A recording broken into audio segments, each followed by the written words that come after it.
O ecomuseu é um tipo de museu diferente dos outros. A nossa exposição acontece diariamente, nos territórios abrangidos pelo projeto. O nosso patrimônio são os saberes e fazeres dos moradores desses territórios.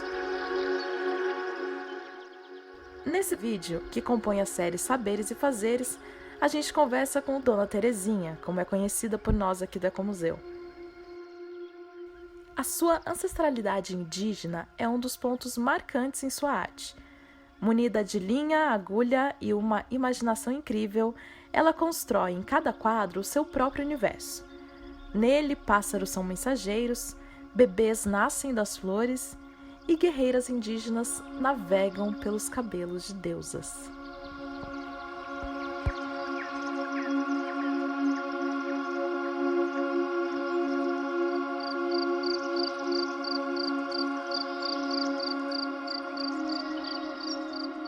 Quando eu era menina, as minhas irmãs, como todos nós trabalhamos com o pai, na lida e na lavoura, a gente não tinha salário. O pai recebia da fazenda e que no fim do ano eu lembro que ele abria a guaiaca dele e falava para a mãe, esse dinheiro é para a roupa das meninas, para a roupa dos meninos, sapato para as meninas, sapato para os meninos. Ele dava o dinheiro para a mãe comprar para nós. Nós não tínhamos esse negócio de receber, não. O pai dava de tudo. Nós tinha do bom do melhor. Nunca passamos necessidade de nada com o pai, apesar dos 12 filhos dele. A menina ele devolveu com 15 anos. O Arvelino foi servir o exército, depois ficou trabalhando na cidade e ficou morando na cidade. Ele criou desde pequenininho. Ele achou numa tapera na beira do rio. O pai abandonou porque tinha casado e largou ele lá. Ele estava pegando fruta no quintal, o pai falou para ele, menino, não pode roubar fruta. O patrão meu fica bravo, ele falou, mas estou com fome, Alfredo. O pai falou, como é que você sabe meu nome?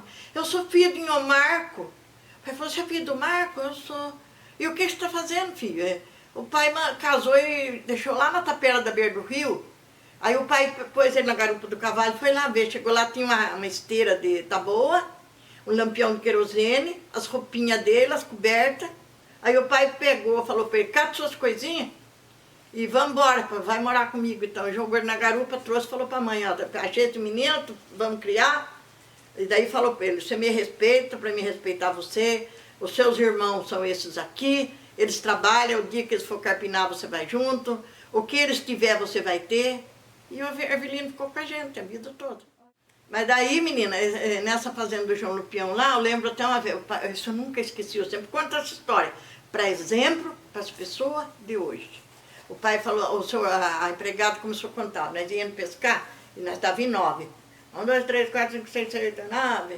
Aí o pai virou e falou, 10 canegra. Falei, pai, o seu João ali, pai. Ele pegou e falou assim, quem mandar tá contando meus filhos, não é ela que trata? Aí o seu João falou assim, ó, Alfredo, vem cá. O pai era um bugrão, assim. O pai era neto de índia, casada lá, da tribo Tupi-Guarani, os Moquém, era o nome da tribo da família dele. Aí ele pegou e falou, senhor, vamos chegando, assim, né, tudo quietinho, o pezinho no chão, preocupado com o homem xingar o pai, né? Eu falei, o pai era muito bravo, falei, o pai dá uma facada no homem, pelo amor de Deus. Aí o seu João pegou e falou para ele assim, quantos filhos o senhor tem? O pai falou, bom, eu tenho 12 legítimos, tem mais um que eu estou criando, nessa época ele tinha só Arvelino. Aí o seu João falou, por mal me pergunta, falou para ele, o senhor quer saber por quê? O senhor João falou, não, porque, sabe, o fórum na cidade é assim, quem tem muito filho, a gente vai lá, faz um documento, todo mês o senhor pode pegar um dinheiro para ajudar o senhor a sustentar a criançada. Aí ele olhou, eu lembro que ele olhou para nós assim, ó, passou a mão na barba assim, mas com a cara de bravo, sabe? O senhor me desculpe, seu João, não é orgulho não, é brilho na minha cara. Não foi o governo que fez meus filhos, fui eu. Então eu sustento. O senhor me vê montando cavalo chucro na mangueira, arriscando a minha vida para montar cavalo chucro? Não é porque eu gosto não, seu João, é para ganhar um dinheiro a mais. O senhor me vê fazendo corda de cedenho, suvel de couro, minhas criançadas me ajudando? Não é porque eu gosto não, seu João, é porque eu preciso do dinheiro para sustentar meus filhos. Eu crio porco, eu crio galinha, eu planto arroz, eu planto feijão, o senhor sabe disso? Você tem um porco para matar, eu mato, ele fica comendo, mato um frango. Se não tiver, Eu vou na Tiguera de Milho, caço uma juriti, uns inhambu e trago para a mulher fritar para eles comer. Ou então vou no açude e pesco os peixes. Mas não preciso que ninguém trate o meu filho, porque não foi o governo que fez, fui eu. Eu sustento. Muito obrigado, senhor João, até logo. Eu nunca esqueci isso, eu era uma criança, menina. Então, o meu bordado era assim, eu vi o Alec desenhando, e teve uma época que o Alec foi embora de casa, porque o Alec brigava muito com o falecido do meu marido, sabe, porque ele era o mais velho, e ele ficava bravo do Zé bebê, o Zé bebia, eu ia buscar ele na rua, e o Alec tinha raiva daquilo, o Alec brigava com o pai. Eu pulava na frente, eu nunca deixei ele levantar um dedo pro Zé, mas era difícil, sabe? Eu fui embora, ele foi embora e ele desenhou para a parede, nas portas do guarda-roupa, e eu ficava chorando por causa dele, pintando os desenhos dele, sabe? Aquelas carrancas indígenas esquisitas, sabe? Brava. Aí eu fui, larguei daquilo, sabe? Daí quando eu fui cuidar da mãe, em Itapetininga, depois que meus filhos estavam tudo casados, já aqui. Casado não, só a Leca é casada. E a Terezinha. A Thelma também, a Thelma que faleceu, eu também era casada. Aí eu voltei para lá cuidar da mãe, eu fiquei 2 anos e 10 meses cuidando da mãe, o Zé endoidou de uma vez lá, eu tive que vir embora, deixar a mãe com outra pessoa. A mãe estava com 98 anos.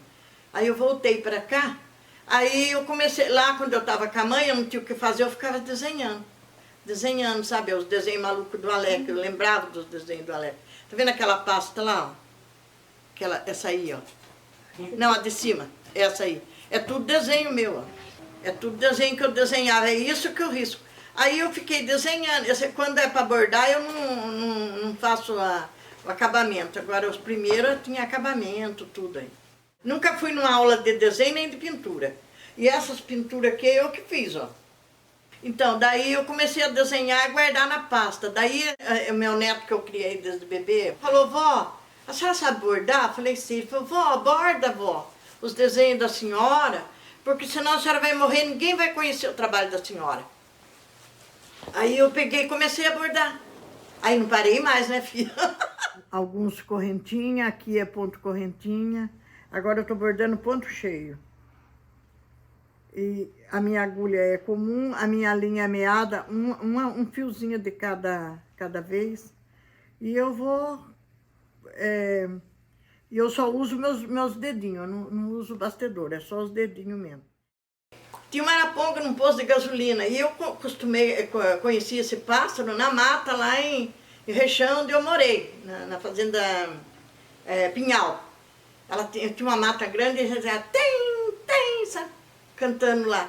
Aí eu falei, meu Deus, uma araponga aqui na cidade, aqui em Judeatão. Passei...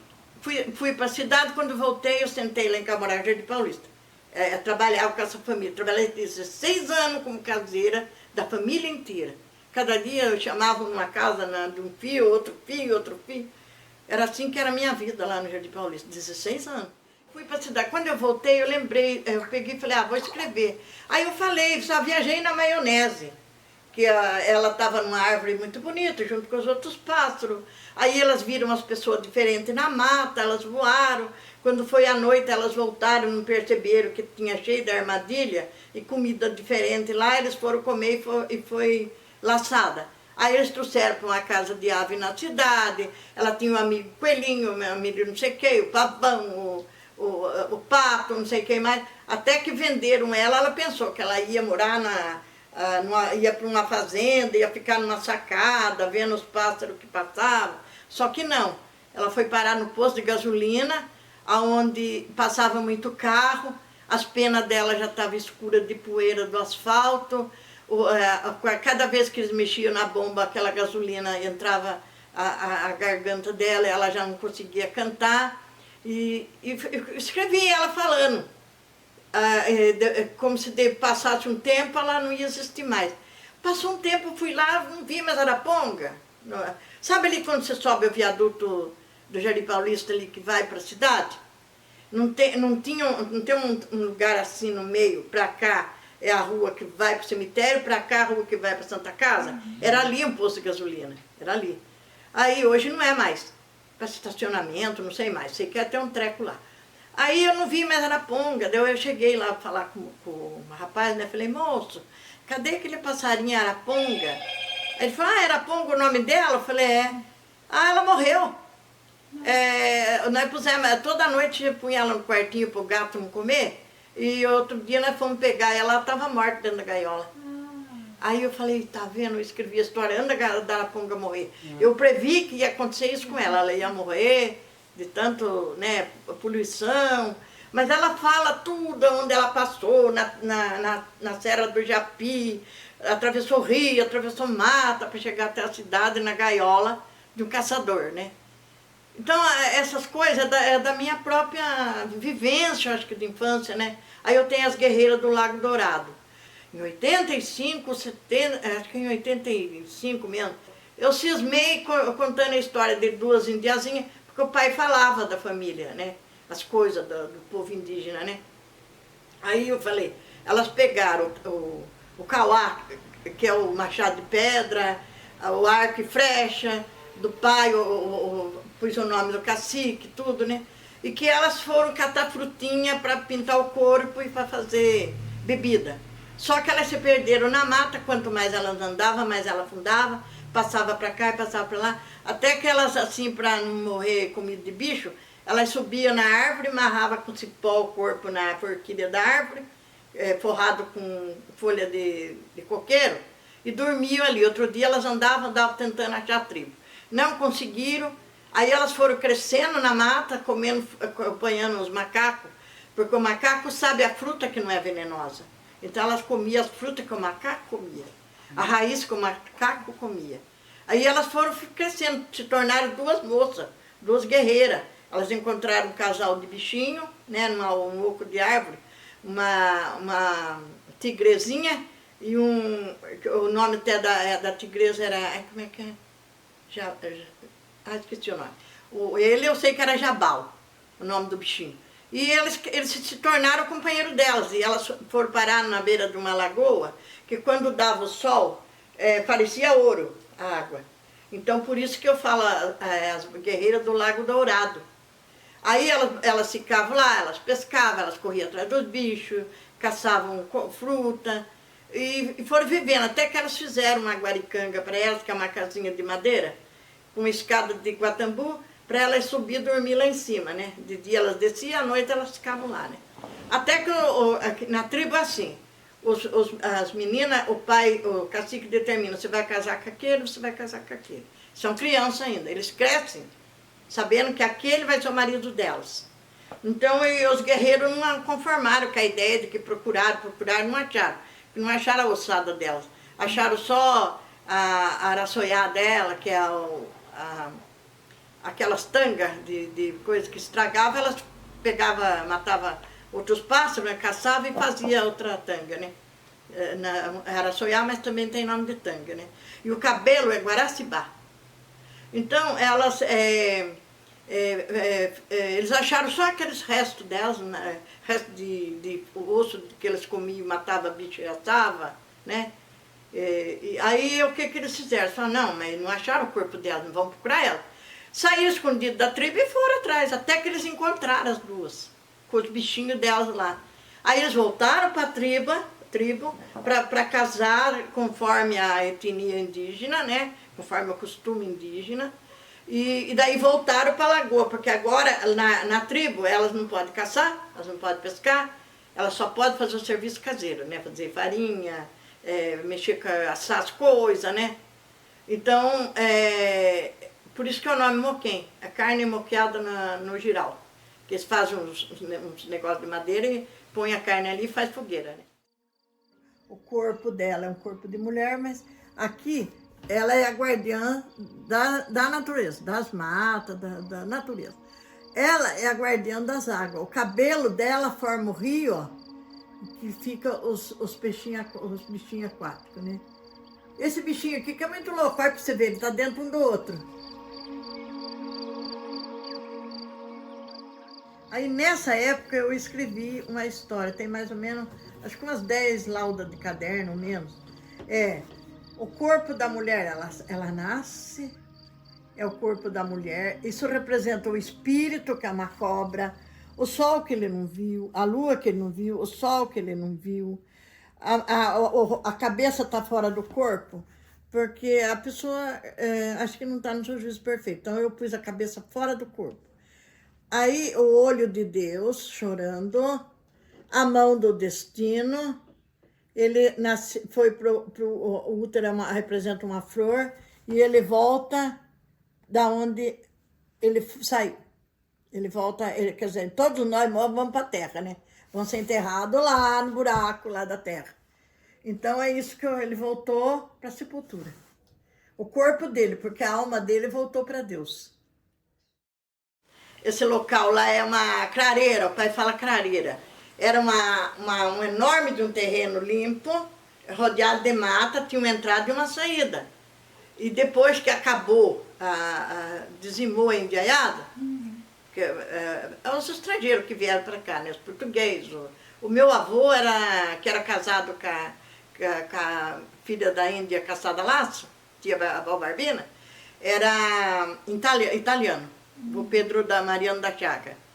Tinha uma fazenda lá. E essa terra da avó ficou povô. O pai plantava o milho lá, tinha o paiol onde eles guardavam, quando colhia o milho tinha que guardar lá até pegar uma carreta para buscar. O pai falava na planta na clareira dos Moquém, que era dos índios, né?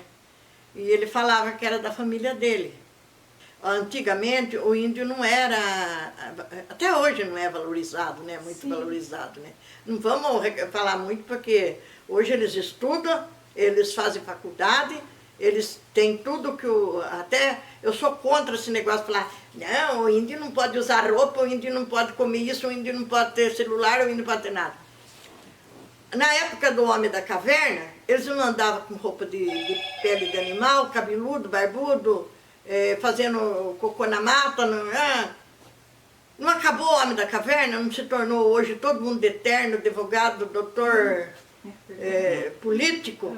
Ué, tudo isso é evolução do tempo. O índio também, eles não precisam perder a etnia deles, eles não precisam perder os costumes deles. Quer dançar para o sol? Dança. Para o Guaraci? Dança. Quer dançar para Jaci a Lua? Dance.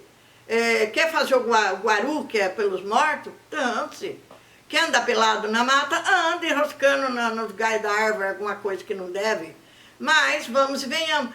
Eles têm o direito de ter uma cama decente, uma casa decente, porque evoluiu. Sim. Não tem que ficar lá feito um bicho do mato porque é índio. Eu acho que se eles querem viver de um jeito diferente, lá na tribo eles podem ser o jeito deles, né? Ter os costumes. Quando eles vêm para a cidade, ele vai dormir no hotel, ele vai comer num restaurante como outro qualquer. Então eu acho, a única coisa que eu acho errada fala que eles não podem plantar, que eles não podem isso, eles têm que aprender a plantar, sabe por quê? Se ele não plantar o feijão, o arroz, o milho, a mandioca, a abóbora, tudo que eles têm para comer, inclusive eu sou a favor que eles tenham um tanque para criar peixe, que eles criem cabrito, porco, galinha, porque hoje em dia eles não vão viver caçando mais jacu, raposa, macaco, estão sendo extintos. Então se eles não eles não produzirem as coisas para eles comer, eles vão morrer de fome. É isso a minha indignação. Eu acho assim, nós precisamos aprender a plantar dentro da mata, que meu pai falava. A gente planta uma fileira de cana dentro da mata, faz uma fileira. Você quer uma fileira de mandioca no meio da mata. Quando você quiser uma mandioca, você vai lá buscar. Você quer uma cana, fazer uma garapa, você vai lá buscar. Você não precisa derrubar as árvores. Porque, como eu falei, se não existir, a cidade, ela vai asfaltando tudo, você tem uma praça, elas põe calça tudo. Não, tem que deixar pedaço para a água cair e ir para o lençol freático, porque sem o lençol freático não tem córrego, não tem rio, não tem nada. Porque da onde que vem a água? Do lençol freático, que forma as minas, que forma as nascentes, que forma os córregos, que forma os rios, vai para o mar, daqui a pouco o mar está poluído, você matar tudo que tem dentro, aqueles trilhões de seres que tem dentro do mar, o mundo vai feder e nós vamos morrer sem respiração. Porque não é só as matas que traz oxigênio para nós, o mar também. Teve uma vez, menina, que eu estava andando a cavalo com o pai no campo. Eu passei na beira do rio Itapetininga, tinha uma várzea bem retinha, assim, cheia de capim, catingueiro, capim, barba de bode. Tinha um outro que a gente costumava fazer colchão, não lembro o nome dele mais. A gente colhia para encher colchão na roça, ou era palha de milho ou era capim, que a gente fazia os colchão, né, antigamente. Aí, eu fiquei olhando e falei, pai, olha que lugar bom para plantar uma roça de milho, pai. Facinho para mim arar, porque eu arava com aquele negócio, punha o cavalo lá na frente e ia puxando, empurrando, aquele bico ia cortando a terra assim, né? Era meu serviço também, arar a terra, para plantar a mandioca, plantar as coisas. Aí eu falei, nossa, pai, facinho para mim arar. Ah, eu vou trazer um menino, tinha um cavalo apelido de menino. Vou trazer um menino aqui, pai, ó, eu aro num instante. O pai falou, sabe o que eu estou falando, menina? Falei, ué, pai, um lugar plano, bonito, dá para plantar. O pai olhou e falou assim, menina, aprenda uma coisa, isso é o caminho da natureza. Você não está vendo o rio ali? Quando o rio encher, onde a água vai cair? Na várzea, ela vai encher. Aí ela vai acabar com a sua roça e vai xingar Deus? Não, senhora, você está no caminho dela. Você tem que respeitar o lugar dela. Esse aqui é a Gaia, a Mãe Terra, do meu pensamento, né? Você pode ver como é que ela tá. Ela tá em cima, a pé dela forma o riachinho, né? É a Gaia.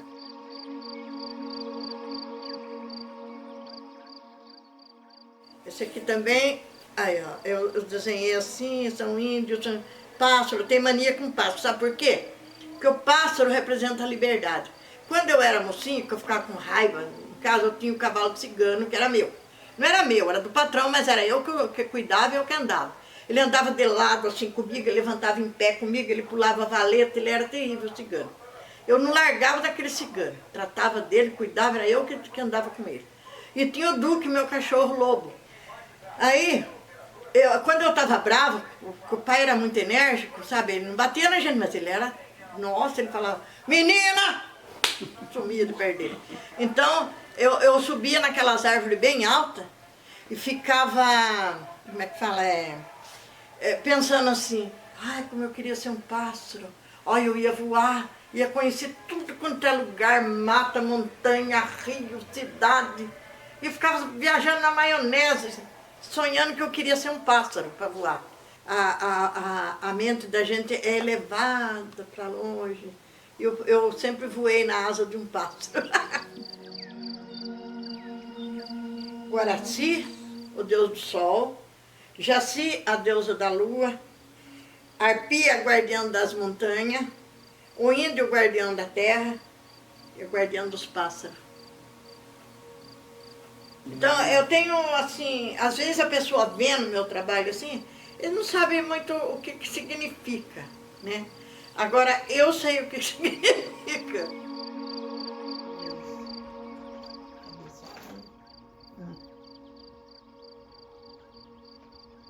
Elas parecem, mas não são muito igual, não. Aqui, ó, aqui tem um pássaro. Então, é isso que eu fico pensando, assim, meu sonho é ver todos, assim, um pertinho do outro na parede, a salão inteiro, e o pessoal, ó, com os olhos lá, para achar o significado.